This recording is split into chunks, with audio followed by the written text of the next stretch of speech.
Hey everybody, it's Shannon from Alphatrends.net. Today's Friday, June 2nd, 2023, and the markets had a good week.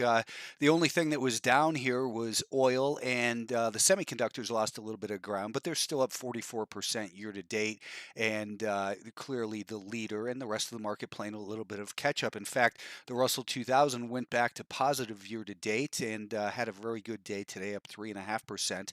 So let's take a look at these charts and make some sense of it. The S&P 500 is a clear breakout on this weekly chart. I had posted on Twitter this point and figure chart, and now the next level of interest is right up here at about 430. Sometimes I take a look at these point and figure charts because they can really make things look a lot more simple than what we see here. It just kind of gives it a little bit different perspective. But no matter how you look at it, you have to look at it as bullish. We are clearly above all the rising moving averages, and we are making a pattern of higher highs and higher lows, similar to what we have maybe 4 weeks ago, actually 4 or 5 weeks ago.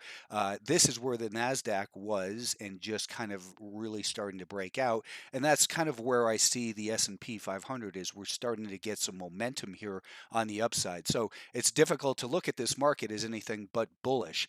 This week we saw that the week today average volume weighted average price, we started out with a little bit of weakness. It came down right to the rising 5-day moving average, and that's where, once we got back above that, the buyers retook control of the short-term trend right here at this point. It would have made sense to purchase there with a stop under here or underneath that low, and it's now innocent till proven guilty again on the intermediate term time frame. If we get some pullback, these highs are likely to be important. I don't believe that all gaps have to get filled. I know a lot of people think that this gap has to be filled, and maybe this is a breakaway gap on the longer term time frame that will lead to continuation, and we don't see a gap fill for several months. Certainly, some of the gaps on the downside haven't quite been filled yet. So, don't use that as a trading strategy. Instead, look at it and say, from a day-to-day basis, if we remain above the daily volume weighted average price, you've got no reason to sell this market short. You might think it's up too much, but the market doesn't care what you think.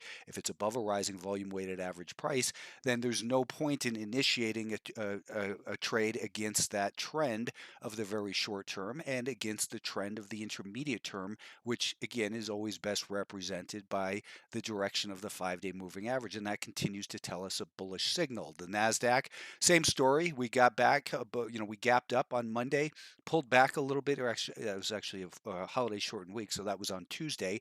We saw a couple days of selling, and we pulled back a little bit. Buyers took control right here and maintained that control. So innocent till proven guilty. It's getting a little bit extended, as we've noted, but being extended is a reason to be cautious, not a reason to sell your holdings or to sell short. It's a reason to say, hey, let's raise our stops up on long positions and listen to the message of the market. The message of the market continues to be that buyers have an appetite for stocks. Forget all your bearish headlines. They simply do not matter. The market climbs a wall of worry, and that's what we have happening in here. The Russell 2000 finally broke out of this box to the upside, and it is above the anchored volume weighted average price from this peak, which has been holding it back. This is our first close really above that anchored volume weighted average price since the highs in February. And if you recall back to the beginning of the year, the Russell 2000 was the leading market. And when it failed hard. And now, for the first time since basically, early February, the buyers, we can reasonably say, are back in control. When we look at the year-to-date anchored volume weighted average price, we're above that as well. I don't know why that didn't stick on my chart, so let's just do this. We'll color it red, and we will put that on January 3rd, which was right in there, I believe, and we'll leave it on for all of these markets. But right now, I would expect that people looking for a pullback in the Russell 2000 probably aren't going to get it for another day or two. That we probably see some follow through, and maybe even up towards this level that's been important before we start to back off and see some strength, strength that emerges from there. So one strategy, as outlined in my book, is the pullback to the 2-day, the second day anchor. So if we see a pullback on Monday towards what will be the 2-day volume weighted average price, we see a pullback towards that. I don't want to buy the pullback and the touch. Instead, as it starts to rally away from there and it's above the daily volume weighted average price, then perhaps you can look to make a purchase in anticipation of a couple days of upside, and then set your stop underneath whatever that low is. So that's the way I'm going to be looking at the Russell 2000. And my opinion has changed dramatically. I've been calling the Russell 2000 a waste of time, and it has been a waste of time. But now we have an event that brought a lot of buyers to the market. My estimation is they will continue to be here early into next week, and I plan on taking advantage of that. We have to look at the market and say we need to listen to the message of the market. Just because I've been calling it a waste of time in here doesn't mean I'm not going to change my mind when the facts change. And the facts change today with this move here of $6.31 or 3.5%. So that's sending a pretty loud message. Hopefully, we get some kind of pullback and are able to buy strength. But I'm not going to buy the pullback. I'm not going to buy the touch of a VWAP. I'm going to buy strength after a pullback. And again, those are all strategies, everything I just said there, in the maximum trading gains with anchored VWAP. It's linked in the YouTube video below. If you're watching this on YouTube, please give it a share it with friends, make a comment. I typically respond to all of them. The semiconductors were lower this week, and again, by what was it, 86 basis points? Yeah.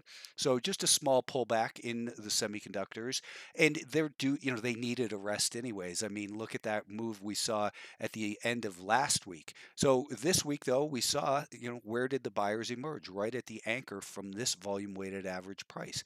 And that's where we might see, similar action in the Russell 2000, that the anchor from this volume weighted average price, it might not be tested for 2 or 3, 4 days. So be aware of that potential scenario as well. In other words, if this is the Russell 2000 today, this might be the Russell 2000 on Monday of next week, and we don't get that opportunity for the pullback. That's the ideal scenario for me, and we'll see what the market gives. Nobody knows what is going to happen in the future, but we know that, overall the wind is to our backs in these markets. The biotech stocks are back in control from the buyers, so we saw that they broke above the volume weighted average price anchored to this recent peak. And if you recall, we had purchased here, got out over in here. I put that on Twitter. And then now, as I mentioned to subscribers yesterday, we were looking for maybe a pullback like this, but instead it pulled back to the anchor from this most recent high.